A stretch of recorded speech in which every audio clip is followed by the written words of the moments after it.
So I started studying French from 8th grade, and I was really focused on languages. But I was also really interested in business.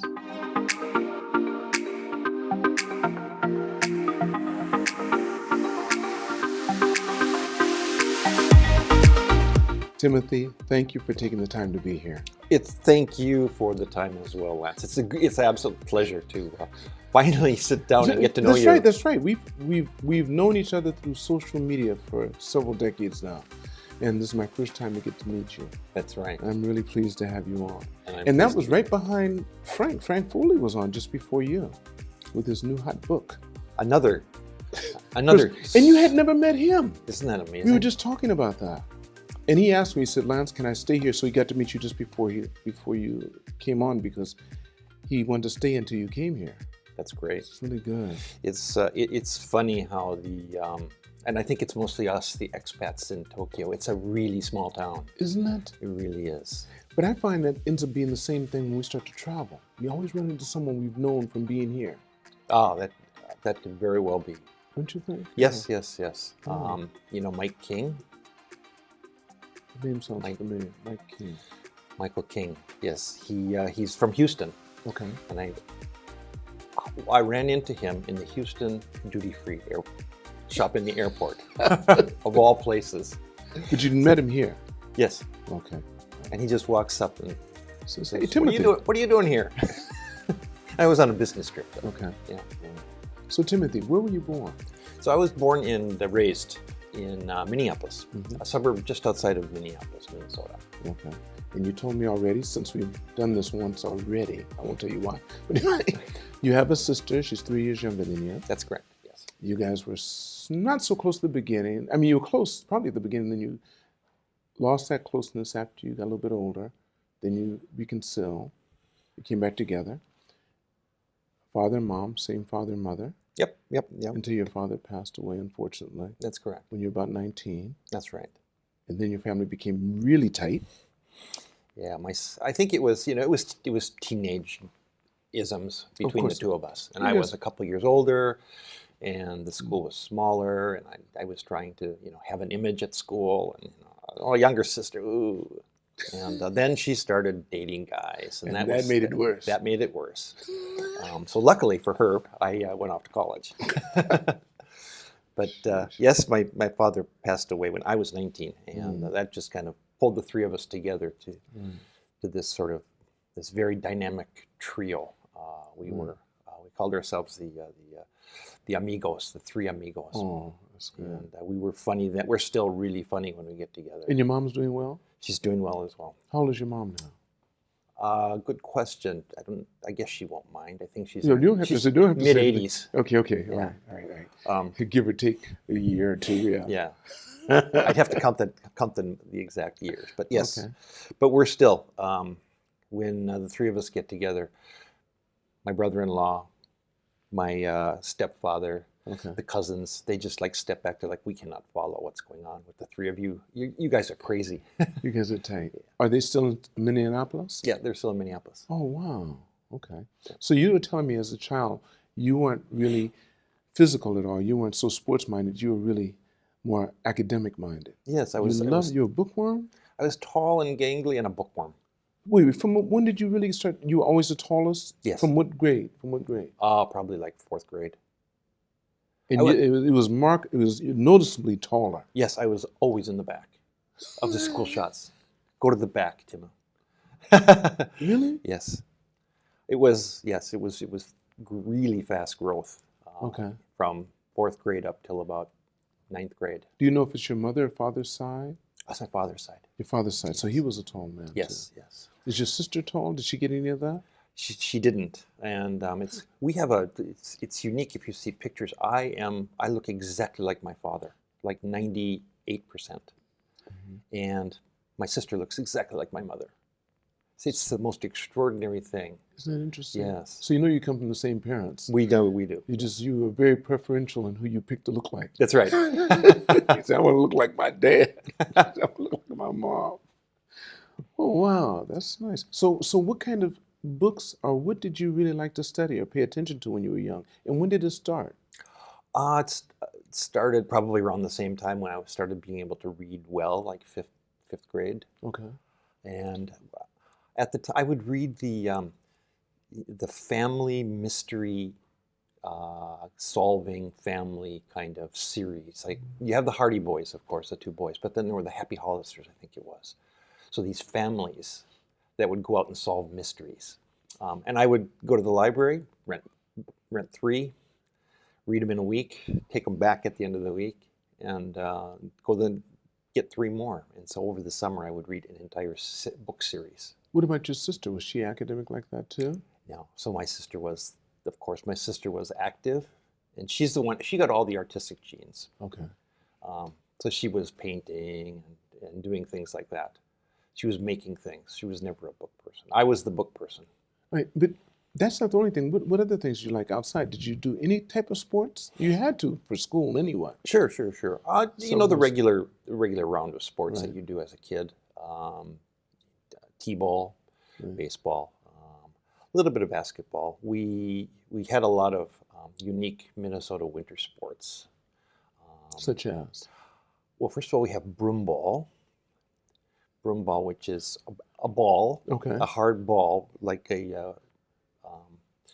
that you chase around with cut-off brooms Okay. on ice, Okay. in boots on ice, and you knock this ball in. You basically it's similar to ice hockey, but Right, okay. with a ball and brooms instead of Right. sticks.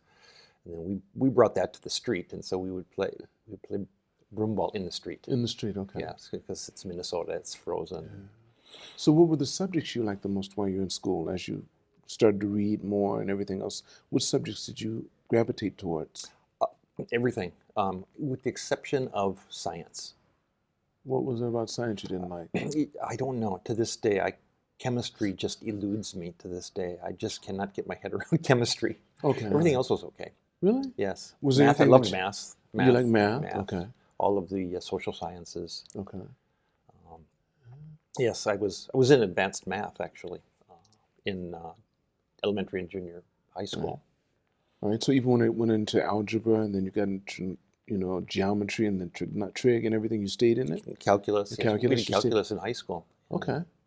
Right. So when you were in high school, what did you decide that you wanted to major in or that you were really focusing on? I was really focused during junior high school on languages. So I started studying French from 8th grade, and I was really focused on languages. Okay. But I was also really interested in business.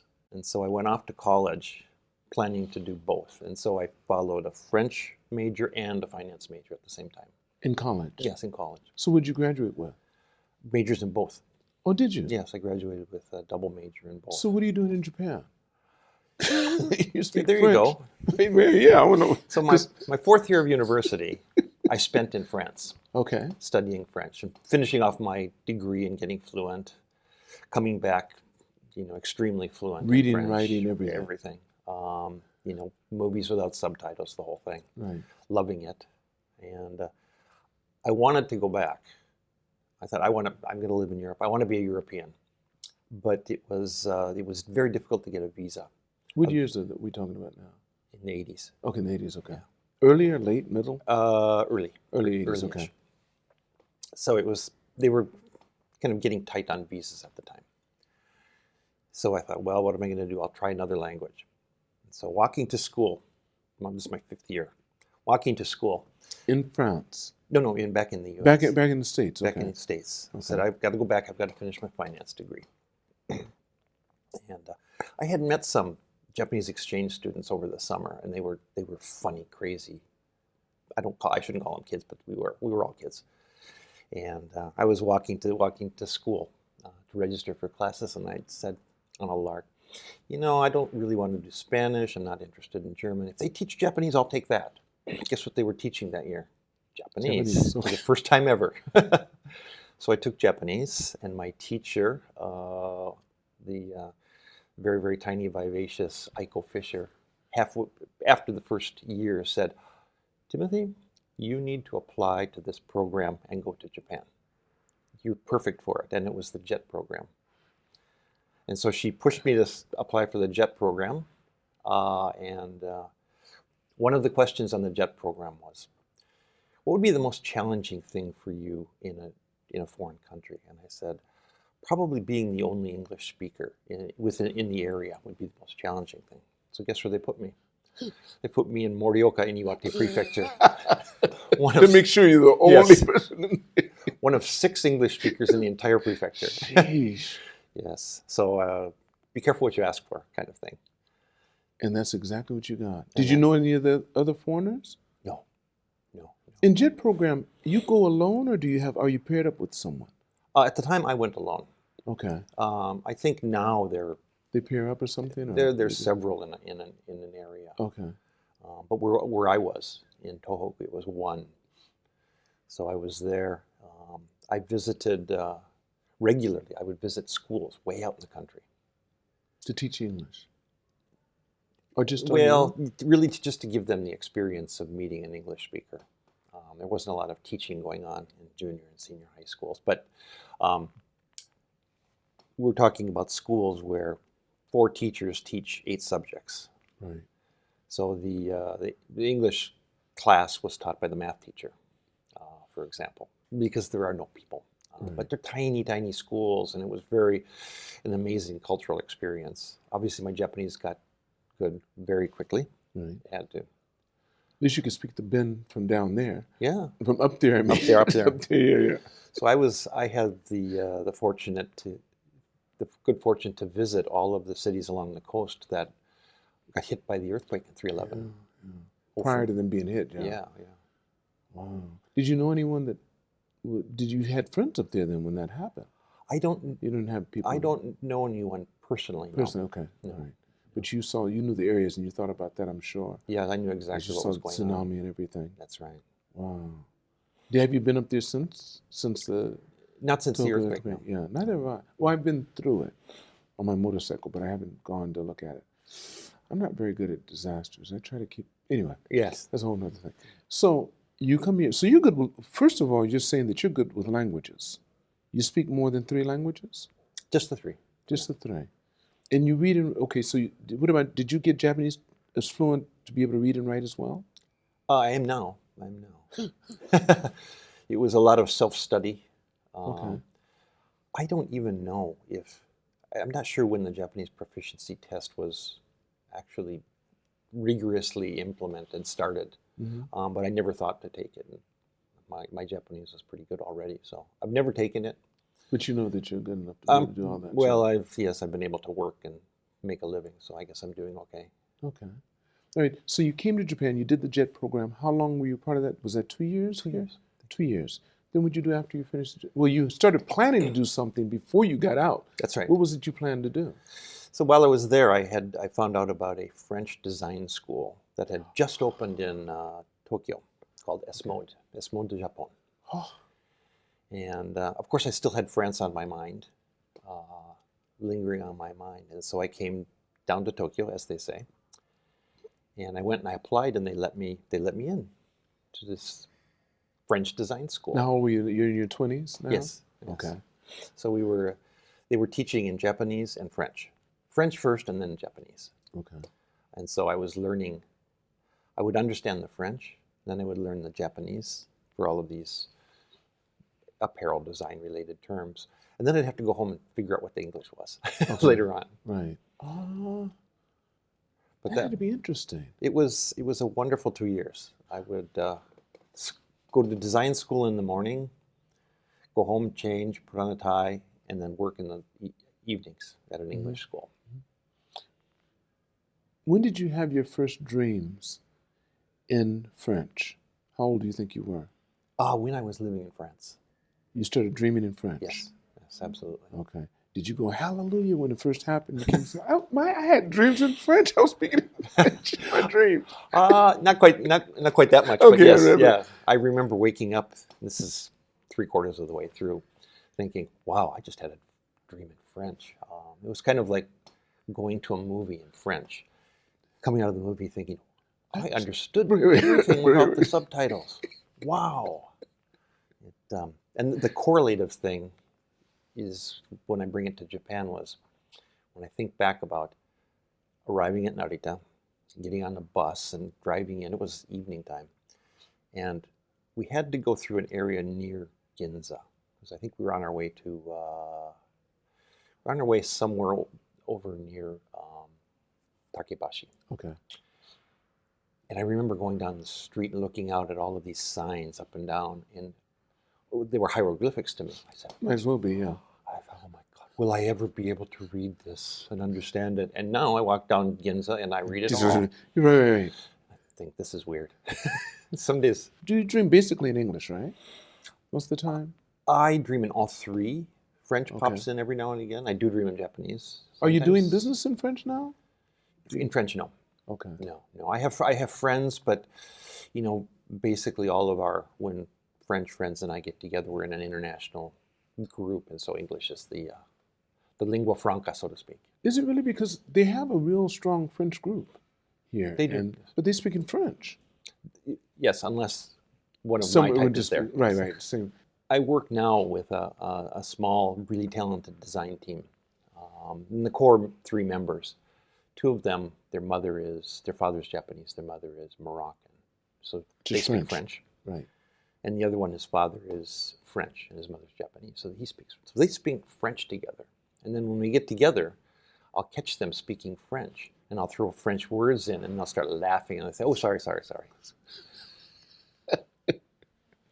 I only know a few words, but with the French kids I'm dealing with, they always correct me. I don't have the good old son in some of them or whatever, and they say, no, it's not correct, Mr. Lay. Good. So I came to Tokyo, I went to the design school, Right. and I worked in the evening at a school. And so little by little, while I was doing that, I started getting things together to sort of go independent. You'd planned already to go independent? Yes, so I left the day-to-day of the school, and I got a sort of consultant advisor role with the company that ran the schools. So you were learning to design clothing? Clothing. There was clothing. You design clothing, textile design, a lot of things like that. So for 2 years I was there.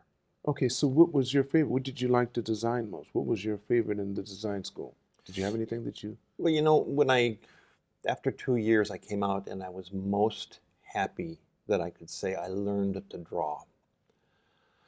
Growing up, my sister could draw. She could sit down, she would draw a picture of our cat looking exactly like my cat. And I would do like stick people. That's me. Yeah. So it still didn't look like a cat when I did mine, right? So I came out of design school saying, I know how to draw now. And I'm still not good at painting, which was okay. But so I started a kind of bespoke design business, apparel design business, for both Japanese and French men and women. Okay. For And both sexes, okay. Yeah, I would design and make whatever they needed. So men, it was mostly suits, Okay. because that's what they needed. Women, it was a wide variety of things. Okay, now tell me this. So you would design it with all of the measurements and everything, or just they get a visual image of what they want to have? Because it's bespoke, so... We would sit down and talk about what they were looking for. Okay. Sometimes I had fabric to show them, sometimes I didn't. Sometimes they had an idea of what they wanted, sometimes they didn't. And then I would go back and I would do some drawings, show them the drawings. We'd take measurements, relevant measurements, and then I would go into production. Right. So, of course, I would think if it's different materials and stuff, then you can only do certain things with that material. Some materials move different than other materials. That's correct. Exactly, yes. right? That's correct. So then you have to make your drawings in proportion to that. That's correct. Right. And I had access to quite a variety of different unique fabrics. So we did some tie silk things, a lot of cashmere stuff, a whole variety of things. Why do you have access to this? This is when you're on your own now. Yes. And you have a bespoke business. Yes. Right? Meaning that it's tailor-made just for the person, right? So what made you decide to do this after you went from the design school that you're going to do your own? What made you decide to do that? I wanted to go out on my own to see if I could build a design brand. In Japan? In Japan. It wouldn't have been easier to do that in the States maybe, or even France? Maybe. But I was here. I had the education here. I had the network of people from design school. I knew people here. I had the advisory job that would allow me to, work 2-3 hours a day. And Well, anyway, so you still yeah, had it was income. sort You of had like income insurance anyway. Right, right, okay. And I was working from home, so it was just natural to continue here. So how long did you have that? How long did you do this? Well, if you include, I went from apparel to interior design and importing designer goods. With through your same company? Through the same, yes, I changed the name partway through, but yes. Right, but it was same, always your company, That was right? the same business, yeah. Right. So you started with apparel. Designing events, yeah. Wait, tell me, take me through the facets of what your company did. At the beginning, first it was just clothing. Clothing, yes. Okay, so you did that for a while. We did clothing for a while. Then I started doing photo shoots of these people in their clothing. Right, after you Yes. designed it and they had it made, right? Which sometimes included doing things like fixing their hair, doing their makeup a little bit. And then I started taking photos. So I would take the photos of my customers in the clothes that I made for them. And charge them for that. Actually, I didn't. But then, wait. But I'm asking what you did as a business. I sold the clothes. Okay, so that was what you were doing. You're selling the clothes. Okay, so you ended up doing hair, makeup, and you basically took pictures of them, and you didn't sell those at all, but you No, gave them a copy of that. Okay. I gave them copies. I used them in my portfolio. Okay, all right. So then after that, how did it morph into what? It morphed first into events where I would invite all of my customers to interesting events. Such as? There would just be a dance club event. Okay. Where we would have decorations and various artists in my network group would perhaps perform or do something and bring people together where they could wear the clothes that I made for them together and meet each other. It's kind of a networking thing. All right. Okay, so then from there? And then from there, I started working with some people on interior design. Okay, now how'd that come about? I was a variety of things. I was working with, when I say designers, I mean painters who were painting interiors. And that's how I got connected with interior designers. Okay. And it was, this is 1988 through 1991. So it was the peak of the bubble. I was going to say, there's a lot of money. People were doing anything. You just name it and they say, I'll try it. And they had money to throw at it. Exactly. Exactly. It was a crazy time. It was. I have a friend who would write event plans. He would just write the plan, and he'd sell it for 10 million yen. I know you Yeah. Those were the times. You're Yeah. not kidding. People, they had all the naughty king. That's right. People that got money, they never knew what to do, and it was obvious. They had no clue. They'd buy unmatching clothes. The most expensive thing they could spend money on didn't look like, they looked like little clowns walking down the street. They had no clue. Yeah. So it was pretty easy to do that at the time. It was, and then the first bubble broke, of course. Right, of course. And I got involved with a number of other artists and designers, and we formed a 6-person collective. And we were importing designer and artist-made products and goods into Japan. From where? Largely from the UK. Okay. It was Cool Britannia time. And so a lot of stuff from the UK, fabric designs, And you guys ceramics. agreed to share this equally as it came in. Yes, so we would Okay. import them and market them and sell Okay. them. As it turned out, in our collective, there were 2 photographers, there were 2 graphic designers, 1 other person, and me. And of course, I was the only marketing and promotion person, and so All the hard work fell on you they kind of expected me to do the heavy lifting. for the same percentage. Yes, yeah.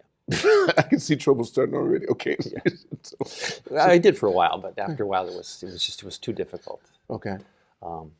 So we split up after a couple of years. We split up the collective, but it was a great experience. And I was also, parallel to that, I was working with an interior design company, and they were very much interior design and construction. Actually, a Japanese company. Japanese company. Okay. I should say construction first and then design. And they happened in parallel, these 2 things. And I was introduced for a project that they were trying to get, which was with the Disney store. Which one? So, Oh, you mean just because they have a couple of them well, this was the first one. in Shibuya? The first one was actually in Honmoku in Yokohama. Oh, when they thought the train was going to come all the way to it, they were building the train. You know, they maybe, have a yes. subway, and it was supposed to go all the way out to Homoku, but it stopped short. Yes, yes. right in Motomachi. And So we were dealing with the Disney company, but the Disney store group. right. And the client was J.R. Tokai, and they owned a building in this area right next to the shopping center in Homoku, Right. the California-style shopping Yes. center. Yeah, I know. So, and they would do anything to get the Disney store in there. And so, I don't know, 3, 4, maybe 5 frantic flights to LA to talk with them. But we got the deal, and I coordinated while the company built the first Disney store in Homoku. Okay, I kind of remember that too. And we finished that one, and then they wanted the VP of design of the Disney stores.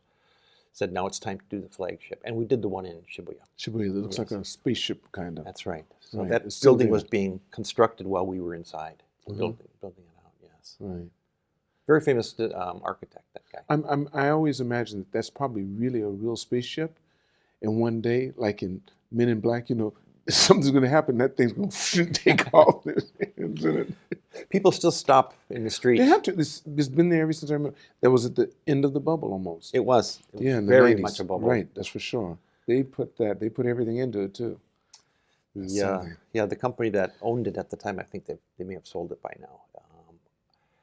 That plot used to be Jack and Betty's. That's right, with the loudest music in all of Tokyo. So the family that And owned food, Jack yeah. and Betty built that building. Is that right? That's right. I remember passing Jack and Betty. I said, I didn't know you could play music that loud. Totally. And you went there, all the kids would go in there to eat. That's right. That's right. The date spot. in That's Shibuya. right across the Yeah. street from Marui. That's right. When Marui was there. That's right. Then they had, I think, off and on, they had Kentucky and McDonald's. Kentucky right next to McDonald's, you know, right there, everything, yeah. And next to that is Seibu. Is it Seibu or Seibu? Department store's right next to it. Yes, Is it right, Seibu? kind of right behind it. Yes. Yeah, right behind it, right, Yeah, right, yeah, beside it exactly. or whatever. Right. Wow, those are some days. So What year did you first come here? 1980? Come to Japan, I mean. 3. 1983, okay. So I was involved with that company on about 10 of the Disney stores, the first 10 In Japan. in Japan. So where are they located? Because I only know the 2. I know the one in Homoku and I know the one in Shibuya. Oh dear, now, at the time, You're involved with the first 10. yeah. So after those 2, we did one in Takashimaya downtown in Nihonbashi. Mm-hmm. We did one in America Mura in Osaka. There were a couple way out in the provinces. Where people can't wait to get into Kanazawa, yeah. Yeah. Shikoku.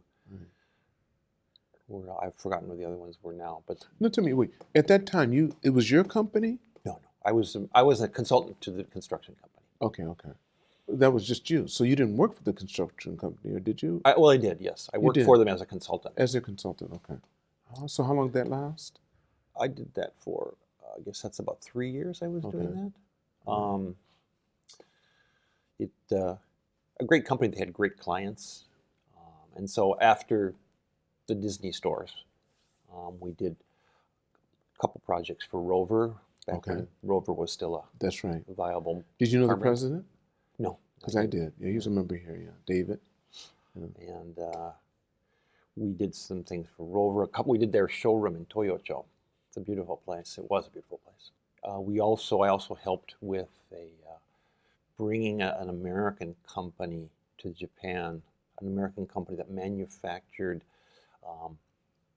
natural-looking things. So they would manufacture rocks, trees, etc., that looked exactly like they should and feel Right, exactly like they yeah. should. That grew. They got big in the U.S. because, what are those things called? They were putting these into biodomes, biospheres. Remember biospheres? Right. Yes, and so they, Which is, right. the company I was working for wanted to get them going in Japan, so I helped them get the Japanese company up and going. Okay. And we did it was mostly interior related things, but you go into a large shopping mall and you see very realistic palm trees and rocks. Right. It would have been made by that company. So how long did you do that? Then after that, then you went to where? I'm going to bring you up to where we are now. After that, I had a brief stint in a similar interior construction for a Japanese firm that used British antiques in all of their projects. Okay. The very an interesting period until the founder, the owner, decided that he wasn't going to run the business anymore, and he just decided, I'm going to quit now. And so he quit. We all moved on. No one had a clue that he was going to quit? No, he kind of ran out of money, I think. So it means everybody didn't get a salary, and that was just... No, we all got salaries, but suddenly he just said one day, "Sorry, you're done. We're closing the company." Was this a Japanese person? Yeah. Okay. And I moved on. That was sort of the end of. I had still been doing my own creative business projects and things, but that sort of. Round about that time, I decided to cross the T, dot the I, put it behind me, and move into what I know that I do well, which is marketing and promotion and strategy kinds of things. Is that where you are now? And that's where I am now. Okay, so how long have you been in this position where you are now? So I've been doing this. I spent some time. With one company, basically putting together their marketing and promotion plans, and then spent some more time with another subsidiary of a large Japanese conglomerate. And through a course of odd events, I was there for 3 months as a consultant. The president at the time passed away suddenly, unknowingly, and they were without leadership.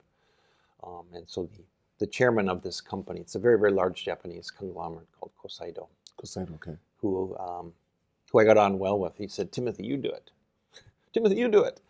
He was a funny character. And so I took over that subsidiary. It was a training business. Okay. Which You're doing that now? No. I did that for a couple of years until I wanted to expand and open other branches. And I went to him to talk about expansion, and he said, "Invest money? What? Timothy, close that business." You had to close it. So I had to close the business, yes. Oh, goodness. So I should probably just quickly describe, this is a very typical Showa area industrial president. He had there were like 28 affiliated companies. He hobnobbed with Nakasone, Tanaka Kakue, owned golf courses, very much a bubble kind of thing. Very much a buy assets kind of growth company. But very, very iconic person. Larger than life, really. Right. But he liked me. And so I ended up staying on in the company for another 4.5 years. And that was when I went to do my MBA at Duke. Okay. So I assisted him on various projects inside the company, various group companies, and did my MBA. I was going to say, how'd you do that? How could you do both? So I did a special MBA that was in 5 terms, and every term was 3 weeks together, and then 10 weeks remote. So okay, so you agreed with it. He agreed to that. He agreed to let me do that. Do that, okay. He gave me the time off to do it. Wow. And so you had to fly back to the U.S. to do it. So I'd fly back to the U.S. to do it, come back. It was a lot of work because I was working full time. But so I was all armed with my MBA when I got back, and he was really excited, at least prior to my graduating. Okay. So I got back and I said, okay, Chairman. Okay, Chairman. So I've got a couple of ideas, things we could do. And he's like, yeah. You know, Timothy, the only person who can fix this company is me. Why don't you go work for a foreign company? So I did. Okay. So that was the end of my term with him. But it was a very typical Japanese company, and it's an experience that I'm glad I had. And if anybody gets a chance to do it, they should do it for a while. It's not easy for non-Japanese, but it's a really good experience. But don't you have to, when you work for a company as close as you did, this is a Japanese company, did you find that you almost have to act like you're Japanese, or else they won't really link up with you? They won't feel close if you don't take on at least the attitude, the posturing, everything that Japanese are taught to take on. You know, I found that I needed to remain myself. I needed to be myself, but do the things that the Japanese employees were doing. So I could be me, but I had to attend sports day. Okay. And I had to participate. Right. But I could participate as myself, and I could act and be myself. I didn't have to change my behavior anyway. Well, then your behavior was probably more Japanese anyway, to start off with. You weren't the typical Westerner. No, you know what I'm talking about. Timothy, there's no way in the world you can stay in a Japanese company and be what we know from the West. Well, my Japanese was good. Okay. That helps. But your posturing, you'd have to have the fluency too. You know what I mean? Don't you think? I'm not sure. I made sure that I was friendly with everyone. Right. Which was very helpful. Mm. And I also found that they didn't expect me to act like a Japanese. Well, you'll never be Japanese, that's for sure. So they didn't expect me to act like a Japanese. Right. So I didn't. Okay. But I did go to sports day. I did attend the very tight, long meetings. I did listen to speeches. Listen to the hour-and-a-half speeches by the chairman every month, and sit there quietly. And keep your eyes open. Keep my eyes open. No sleeping. Yes. But people in the company were happy to be able to interact with a non-Japanese, but do it in Japanese. They didn't have to worry about language. So that was actually really helpful. Okay. I mean, you get to know, you realize that Japanese companies, it's incredibly diverse in these companies, but you just can't see it until you actually get in there. Get in there. Because from the outside, you think, you have all these preconceived ideas because, you know, Frank and I were talking about this. People will come here for 3 years and write a book. Yeah, you can't do that. They've been here 3 years. They think they know Japan because of one thing. And then they write a book about it, and that becomes gospel around the world as to what the Japanese are like. And there's no way in the world. These people, I like to say this after being here almost 50 years really. They did one of the best convincing jobs of almost anyone on this planet of getting people that look so diversely different, if you really look at them, from Wakanai to Kyushu, Okinawa, to think they're one race of people. Yes. When they're mixed from, they got them believing that, and they still do it, but it starts from Hoikuen, from elementary school. That's where they do it. Everyone gets the same education. Yep. They get the same education. Then it starts to change a little bit, but they still have the base. That's what makes them Japanese. Yeah, I completely agree. That's the base. The society, post-war society, growth in society could only get to where we are now by first focusing on standardization. And they did it. And then add color. First you standardize, then you add color. Right. And it's similar to what I tell people about why Japan is not hard to do. Once you understand the rules, then you know how to get around them or work with them. But you've got to standardize and get in sync with the way things go. So once you learn how things go at the Ministry of Foreign Affairs and how they think about things, then you can go and then make small little adjustments, if you will, and you work around things. Right. Because Japan does provide for a very, very big gray area. Yes. It's enormous. And it's based upon how the person who's judging out the decision is feeling that day. Oh, yes, certainly. You know what I mean? Yes. It's not as bad as in, countries like where, where we come from. No, it can be anywhere almost. Anywhere. You know. It can be very black and white there, but Japan has a big gray area. And I think it allows people to be who they are. They really are. But when it comes to public life, you better act a certain way. Yes. If you don't, everyone will scream at you. Yes. So where do you find yourself today now, Timothy? So I did go to a foreign capital company. The founder was actually, we had met and were friends previously. And I went and I joined him first on a small venture that he and a couple people had tried to get going. That was way before its time. It was coupons on a mobile phone, but this was 2005 when reception was still not good. So I joined his company, and I was there for about 11 and a half, almost 12 years. And the company's specialty is taking things into Japan, first when I joined, they had a huge door-to-door sales force, and then after a while, we harnessed the sales force, so to speak, the power of direct sales, to do customer acquisition, so door-to-door customer acquisition, kind of like selling newspaper subscriptions. And then I took the company I helped start retail and wholesale for the company as well. But it was mostly new things into Japan. We had some domestic clients, for example, mineral water from Mount Fuji for the water servers in your home, that sort of thing. Right. But it was mostly home things. It was all B2C, which has always been my space. And I was there for 12 years, nearly 12 years. And I was always sort of I was the one who looked at the new products, figuring out how they would work in Japan, if they would work in Japan, and how would they work. And trying to then opening up whatever channels needed to be opened up. We did quite a lot of fun business with Costco at the time. I had LED light bulbs at a time when we had them much cheaper than anyone else could sell them in the market. And so for 3 years at Costco, we sold about 500,000 light bulbs, for example. Wow. And then right about, it was 2017 actually, I was recruited away to help a group of 4 American, actually 2 owners in the States, open a retail energy business here when electricity was deregulated.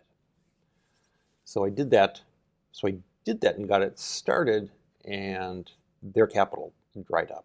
So I left them and I moved over to another American-owned retail energy company. And that ended up being a kind of one-year interim stewardship sort of role, if you will. I spent several months fixing it, and then several months due diligence while the owner prepared to sell it. And so that sort of catapulted me into changing the name of my business, what it is now, Synnovate. Okay. And which means Synnovate. It's innovate, synthesis, kind of an aggregation of terms. Right. Well, how'd you come up with that? I just came up with it. Synnovate. Okay. Synnovate, yes. The idea behind it has always been, Japan looks difficult, but it's not if you know what to do, if you know how to do it. And so Synnovate's logo is actually a rose, because roses are the same. Everybody thinks roses are so difficult. It's like, actually they're not, if you know what to do. I raise roses. Okay. That's why you have so many on your Facebook page. Yes. I know every other one, there's a rose, there's rose, a rose. I said, okay, what's that? Okay, I want to know what that is. Yeah, I'm up to a dozen roses. Does Rose plants, yes. Okay. And so that's the idea of Synnovate was, there are ways to do things, and we can figure out how to do things in Japan. Mm-hmm. And so that's where I am now. Okay, and that's your Japanese company? That's my company. Okay. Yes. That's you? That's me. All right. So before I end the podcast, there's always a question I like to ask. Timothy, if knowing what you know now, yes, what you've been through, if you could go back in time and meet the younger Timothy, how old would he be, and what advice would you give him? Good question. I've thought about it from time to time, and it would be to go back to my junior year high school Timothy and say, quit horsing around, quit running around in the car, study a little bit more, you're smart, go to the best university you can. Because what I did is I decided to go to the one in my city, because I didn't want to go very far. All my friends were there. That's actually what I would say. So when I went to business school, I said, I'm going to go for the best one I can. And so I ended up at Duke. Yeah, that's not bad. Not so bad. Yeah, there you go. Thank you, Timothy. Thank you, I Lance. appreciate it. All of you watching this podcast, make sure you press like and subscribe. And never forget, it's all unknown. So continue to reach for the stars. You're too blessed to be stressed.